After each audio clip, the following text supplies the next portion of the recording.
ভাই একটা সিগারেট দেন তো। ভাই একটু দেরি করেন, আমি হাতের কাজটা শেষ করে আপনাকে সিগারেট দিতেছি। এই তো ভাই হয়ে গেছে, আর মাত্র 2টা হিসাব আছে। আঙ্কেল, জি মামনি বলো। আঙ্কেল আমাকে খালি ডিম দেন। আচ্ছা মামনি দিতেছি।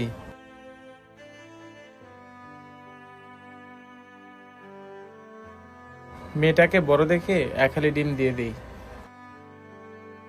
কি ব্যাপার, আমি আগে সিগারেটের জন্য আসলাম, আমাকে বাদ দিয়ে অন্ধ মেয়েটাকে দিতেছে। এই নাও মামনি। আঙ্কেলটাকে এখান থেকে 100 টাকার নোটটা দিয়ে দিই।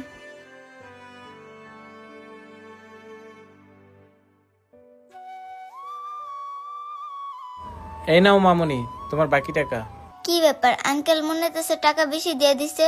আঙ্কেল, আপনার মনে হয় কোথাও ভুল হইতেছে। কেন মামনি? আঙ্কেল, আপনি মনে হয় আমাকে ভুলে টাকা বেশি দিয়ে দিছেন। কি বলো মামনি, তুমি তো আমাকে 500 টাকা নোট দিছো, সেখান থেকে 50 টাকা রেখে তোমাকে বাকি 450 টাকা ফেরত দিছি। আচ্ছা ঠিক আছে আঙ্কেল।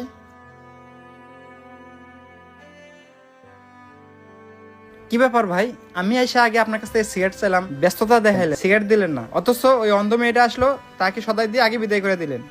আর তাছাড়া ভাই, আপনি অঙ্কে কাঁচা নাকি? আপনি কি টাকা চেনেন না?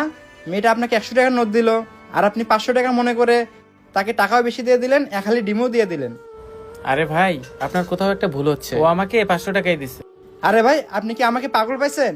মেয়েটা আপনাকে 500 টাকার নোট না, 100 টাকার নোটে দিছে। আপনি মনে হয় টাকা চেনেন না। আরে ভাই তেমন কিছু না। থাক ভাই, মানে আর আমাকে বোঝাইতে আসেন না, মেয়ে মানুষ তো তাই টাকা বেশি দিয়ে দিচ্ছেন, আমাদেরকেও একটু মাঝে মধ্যে টাকা বেশি দিয়ে দিন। আরে ভাই এভাবে বললেন না, মেয়েটা শুনলে মনে খুব কষ্ট পাবে। আরে ভাই, যেটা সত্যি সেটাই আমি বলছি, এখানে মন খারাপ করার কি আছে? দেখেন ভাই, আপনি মনে হয় ওই মেয়েটাকে চিনেন না, চিনলে এইসব কথা বলতেন না। আর আপনাকেও দেখে মনে হচ্ছে আপনি এলাকায় নতুন।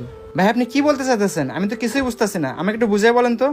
ভাই তাহলে শোনেন, এই অন্ধ যে মেয়েটা আসছিল, ওর বাবা একজন সিকিউরিটি গার্ড ছিল। আর ওর বাবা আমাদের এই বাজারটা দেখাশোনা করত। একদিন হঠাৎ আমাদের এই বাজারে ডাকাত পড়ে। তখন ওর বাবা নিজের ফ্যামিলির কথা চিন্তা না করে ডাকাতের সাথে মোকাবেলা করছে, আর মোকাবেলা করতে যেয়ে নিজের জীবনটাই দিয়ে দিছে। আর ওর ফ্যামিলিতে ওকে দেখাশোনা করার মতো তেমন কেউ নেই। তাই আমরা বাজারের সব দোকানদার মিলে একটা সিদ্ধান্ত নিছি, যেভাবেই হোক মেয়েটাকে সাহায্য করে যাব। সেটা না হয় বুঝলাম ভাই, আপনারা এই সিদ্ধান্তটা নিচ্ছেন, তবে ভাই এভাবে সাহায্য না করে সরাসরি তো সাহায্য করতে পারতেন। ভাই আমরা ওই মেয়েটাকে সরাসরি সাহায্য করতে গেছিলাম, কিন্তু ওর বাবা ওকে এমন শিক্ষা দিয়ে গেছে, কারো কাছ থেকে সাহায্য নেবে না। কি বলতেছেন ভাই এসব? হ্যাঁ ভাই, তাই তো আমরা বাজারের সব দোকানদার মিলে মেয়েটাকে এভাবে সাহায্য করে যাই। তবে ভাই একটা কথা না বললেই নয়।